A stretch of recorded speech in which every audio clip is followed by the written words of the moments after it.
নতুন আরেকটি ভিডিও নিয়ে হাজির হয়ে গেলাম। তবে মূল ভিডিওতে যাওয়ার আগে মুন্নি চ্যানেলকে লাইক সাবস্ক্রাইব করে মুন্নি চ্যানেলের সাথে থাকবেন, এটা অনুরোধ। আজকে যেই চারাটা দেখাবো এটা হচ্ছে মিষ্টি কুমড়া চারা। এই চারাটা হচ্ছে আপনার মিষ্টি কুমড়ার চারা, মানে অসাধারণ মিষ্টি কুমড়ার চারা। মাশাআল্লাহ, যখন ফলন আসবে খুব বড় বড় ফলন হবে। এটা আমাদের বিশেষ করে কৃষি গবেষণা থেকে আনা। এটা বেশি মিষ্টি গাছের আপনার যে বিশেষ করে মিষ্টি কুমড়ার যে ফলন হয় এটা অনেক বড় বড় হয় ফলনটা।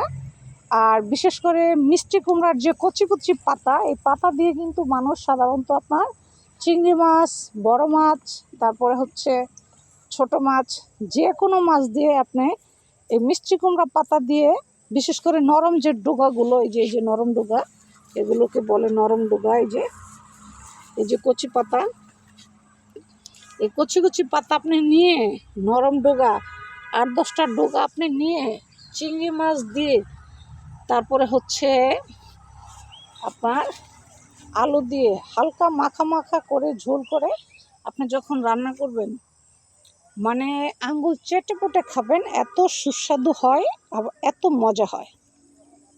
এটা একদিন রান্না করে দেখবেন, আমার কথাটা কতটুকু বিশ্বাস হয় আপনারা রান্না করে খেলে বুঝতে পারবেন। ঠিক আছে, মানে অসাধারণ। বিশেষ করে কচি যেই ডগাগুলো, কচি ডগাগুলো, এটাতে পানি দিতে হয় রেগুলার। এখানে কিছু দেওয়া নেই, শুধু জৈব সার, মানে যেটাকে গোবর সার বলে, শুধু জৈব সার দেওয়া, আর কিচ্ছু দেওয়া না।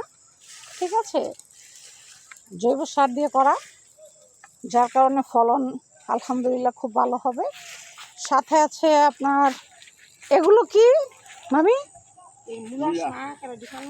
ও, এটা হচ্ছে মূলা করছো সাথে? ও, সাথে মূলা দিছো। আর পালং শাক কোনগুলো? ওই যে ছোটগুলা?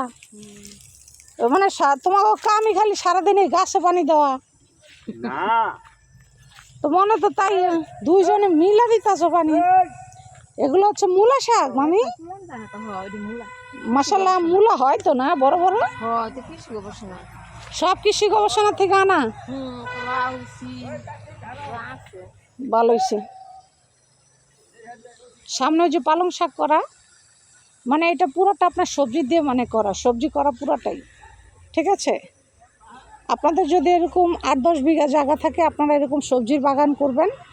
সবজি হচ্ছে লাভজনক ফসল, এটা করলে আপনার লস নাই, কোনো লস নাই।